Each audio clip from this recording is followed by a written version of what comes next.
Meus caros amigos e amigas, mês de setembro a igreja celebra no Brasil, vive no Brasil, né, o mês da Bíblia. Por quê? Porque no dia 31 de setembro é a festa de São Jerônimo.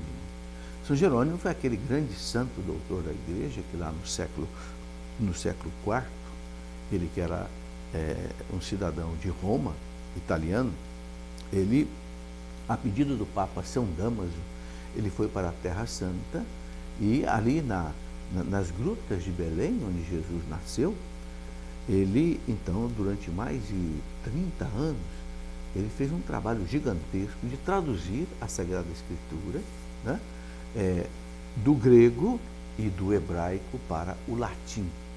Havia algumas traduções já em latim, mas não eram muito boas. Então o Papa Damaso pediu que São Jerônimo, que era um homem enciclopédico de uma cultura extraordinária, ele sabia o grego, sabia o latim, sabia o hebraico, ele então foi para a Terra Santa e traduziu, né, num trabalho gigantesco, trabalhava mais à noite, porque de dia os textos bíblicos eram usados na liturgia, já que os textos naquele tempo eram manuscritos, então eram muito poucos. Então São Jerônimo fez a chamada Vulgata, a tradução da Bíblia do grego, do hebraico para o latim. Um trabalho extraordinário, né? Por isso que hoje nós temos a Sagrada Escritura, né, aqui na nossa língua, do latim veio para o português, para o francês, para todas as outras línguas.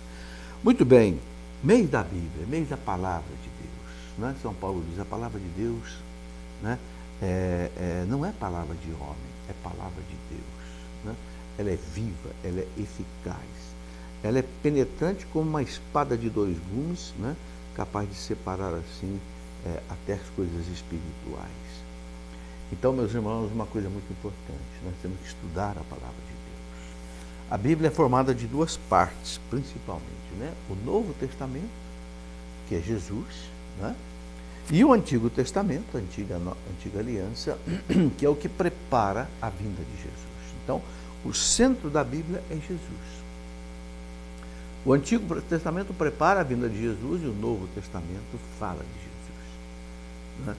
Então é muito importante estudar, né, a Bíblia. Eu até gravei um curso bíblico em CDs, são mais ou menos 100 horas, nós distribuímos pela editora Cleofas, onde eu explico cada um dos 73 livros da Bíblia.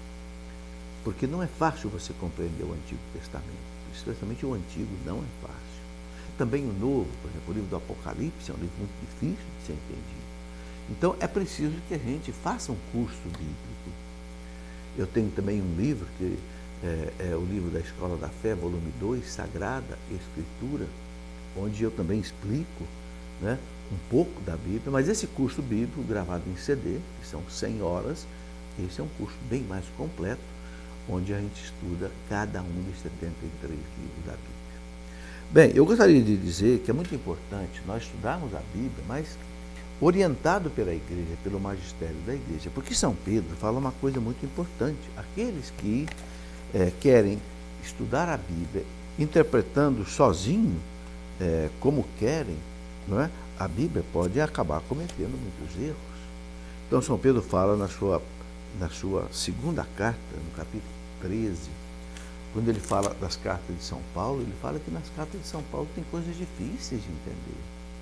E que as pessoas não esclarecidas, muitas vezes, interpretam errado por sua própria condenação. Veja, eu vou ler para você. São Pedro diz assim, olha, o que ele, quem? São Paulo, faz em todas as suas cartas, nas quais fala desses assuntos. Nelas há algumas passagens difíceis de entender, cujo sentido os espíritos ignorantes ou pouco fortalecidos deturpam para a sua própria ruína, como o fazem também com as demais escrituras. Ora, veja que coisa interessante, São Pedro dizendo que nas cartas de São Paulo tem coisas difíceis de entender. Olha, Pedro falava a mesma linguagem de São Paulo, falava o hebraico, conversava com Paulo, e Pedro achava difícil entender algumas coisas que São Paulo escreveu. Agora, imagina nós, então. Não é? E São Pedro diz, aqueles que interpretam errado, quer dizer, não querem seguir a orientação da igreja, do magistério da igreja, São Pedro diz, né? É muito importante essa citação aqui. Deturpam para a sua própria ruína, como fazem também com as demais escrituras. Quer dizer, se a gente interpreta a Bíblia erradamente, a gente de repente pega um caminho errado. É por isso que a gente tem que ler a Bíblia, interpretar a Bíblia, seguindo aquilo que a igreja nos orienta. E Jesus deu à igreja o poder de interpretar a sua palavra sem erro.